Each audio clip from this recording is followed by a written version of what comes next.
Good morning and welcome to another video with just an ironic introduction. This video is actually because I've been watching tier lists and watching gameplay and rank up videos of Ronin.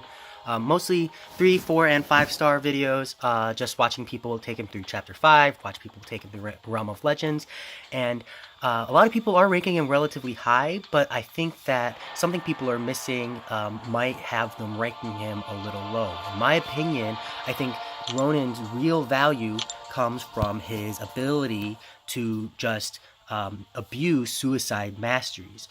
One of Ronin's abilities is that when he dashes back and goes into guard stance, he nullifies a debuff. 100% chance for that. And so as a result, you are able to take suicide masteries without having to worry about taking that continual damage. And what this does is if you take Liquid Courage, you can get an additional 30% there.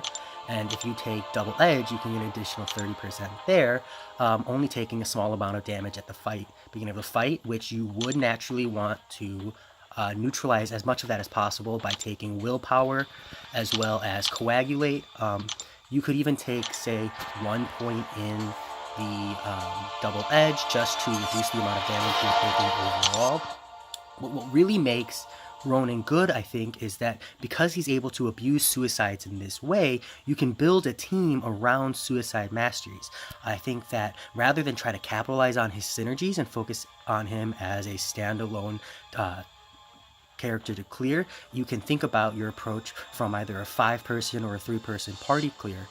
So when you take Ronin, you get the option to have a 40% debuff, 40% defensive ability, chance reduction by staying in your Wraith stance, and something else to consider if you are taking the Suicide Masteries, because you're getting that, let's say you only take 1 point in Double Edge, 40% additional damage, right?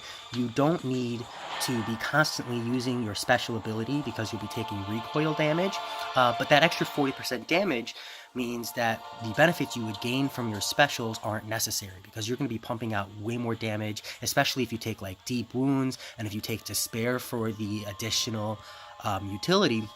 Unfortunately, I don't have his signature ability unlocked yet. I'm still working on that, but the signature ability he has is that once you have 7 cruelty stacks, you auto-evade if you were going to get hit. It doesn't auto-evade just when they attack you, but only if you were in a position where you were going to get hit. And when you auto-evade, you generate theory stacks every time you auto-evade. So that's really good for baiting out specials. So I would make the argument that the best Ronin playstyle would be to build up your cruelty, use his signature ability to bait out specials if you need, and as well as for that bonus to damage, and then just never use his special abilities except to finish the fight off, or maybe get some extra damage if you like have to overcome a heal or something for some reason. But I would make the argument that you should bring someone else in your party, and I'll talk about that going forward. And really the benefit here is that because of that high damage and the minor amount of utility he does bring, and his ability to just abuse suicide masteries, what that allows you to do is bring someone like Gladiator Hulk. Gladiator Hulk has the ability to heal block. Hyperion is poison immune as well. Both Gladiator Hulk and Hyperion are poison immune. And if you take only 1 point in Double Edge and you take Coagulate with Willpower, the poison debuff on both of them will be very minor. On Gladiator Hulk, it'll be even more minor because he has the ability Face Me, where he gets a 70% of the damage taken from any kind of like damage over time effect, such as Bleed.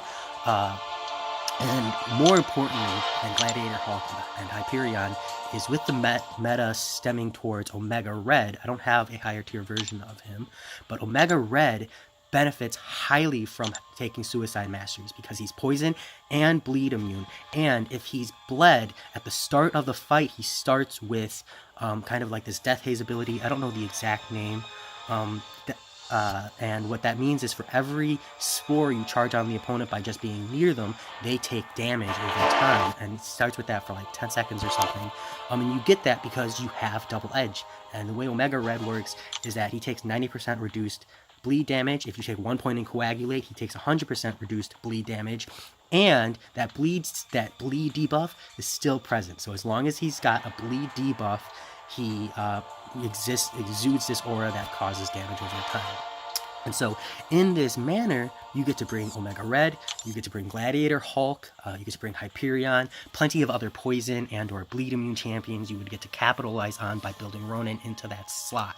And I really think that that's where his value comes into play, is the fact that, yes, his synergies are, decent at best, but his ability to fit into a Suicide Mastery team really shows that I think Kabam is thinking about, players don't play with suicides. They don't, a lot of people run very standard masteries across the board, very safe masteries, but suicides kind of bring in this alternate style of play where you might not even think like, oh, I didn't even think of never using my special unless I needed it for something very specific, because I can take other forms of damage somewhere else.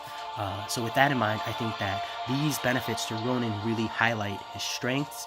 I've been playing him a lot. I only run some of the suicides as I'm still working on getting the mastery points I need in order to max uncap. Maybe once I've finally reached that point, if no one else has done a video testing him with the suicides, I'll put a video out. But those are just my thoughts. I'm going to do what I can to cap the arena, get him awakened so I can test out my theory with his signature ability and see where we're going from there. But at least for me, where I'm at, he just does insane amounts of damage, and because I can supplement my team in utility elsewhere, I don't feel that lack of utility loss. So that being said, I hope that you guys